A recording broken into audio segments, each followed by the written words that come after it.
مسؤولين تكل الدول حكومة حلابوركا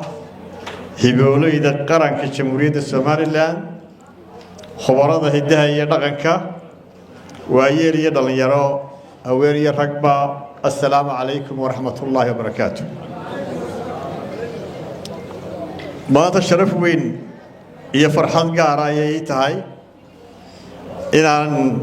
كسو قيب قالو فوريتانكا شروين هذا كهير قرن جمهورية الصوماليلاند ومضل آدو قيمة بدن وإنه يسوون نمي إنه ندب من العصنة سويال كي دغاكا إنه كان نمي إسلام مركان إنه فهمنه وقت إنه شوفنه ساينو صور بحاول قادنه هناك وفي عن إنه مستقبلك وهوري مرين كرو وقنا فايدة سكرو دغان كين هذاك دغاك والروح لبلشده وسيس كابترسينها يصور عومته وضنته إنه ترشة شيل الشيء هراء سأينارو كلام بن وجهيها إنه هاجية قيم كين حبدغان كيني يدين تاني ودغان حرا ودلدا oo sida bulshooyinka qaar dibadda la inooga soo dhoofin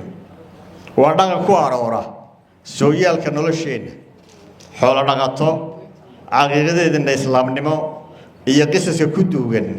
hidaheena oo ka turjumaya aataarta kumanaanka sano soo jirtay aynu ka soo gaadhnay awowyadeen waa dhaqan caan ku ah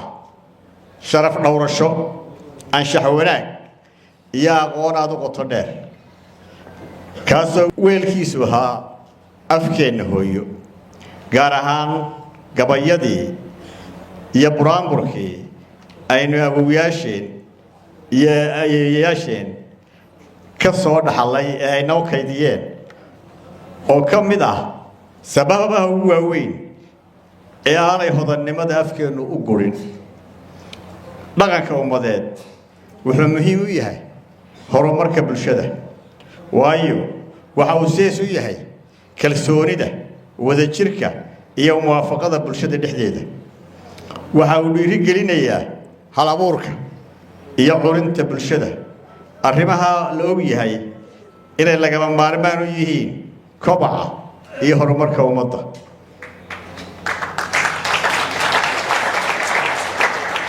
Somaliland waxay ku faani kartaa in dhaqankeedu uu kaalin guula keenay xilligii halganka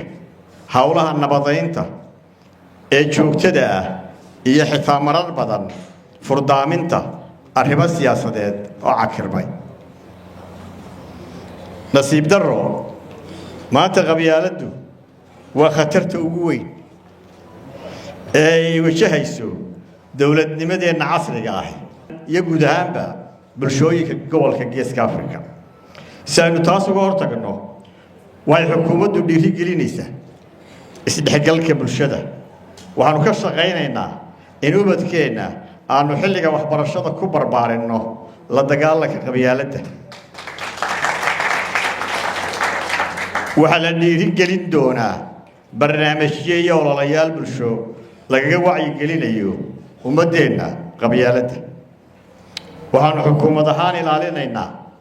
hidaha iyo dhaqanka Somaliland si gaar ah aataarta dhaqankeena oo ka turjumaya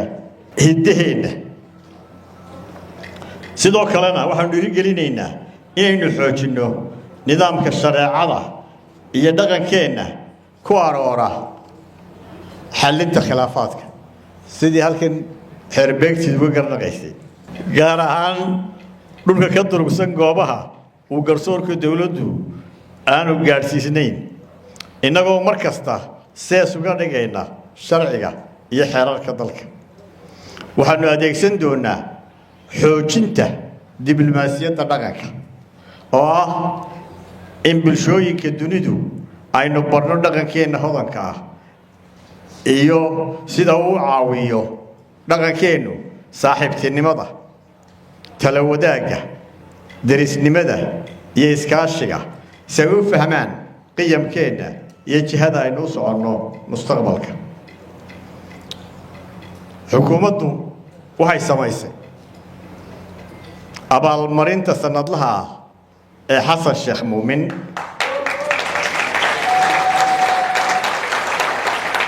oo lagu guddoonsiin doono dhallinyarada leh hibada halabuurka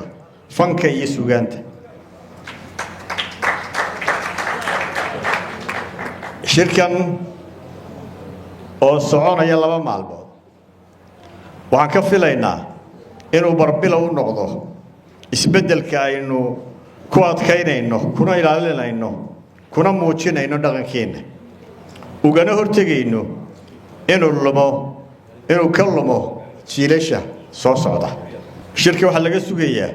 qorshe xooggan oo lagu ilaalinayo agabka dhaqanka iyo aasaarta qadiimka ah ee dalkeena waxaan u mahadnaqayaa dhammaan ka soo qaybgalayaasha shirka waxaan u mahadnaqayaa cid kasta oo wasaaradda gacan ku siisay in shirkani qabsoomo Soomaaliland ha noolaato. Salaamu calaykum.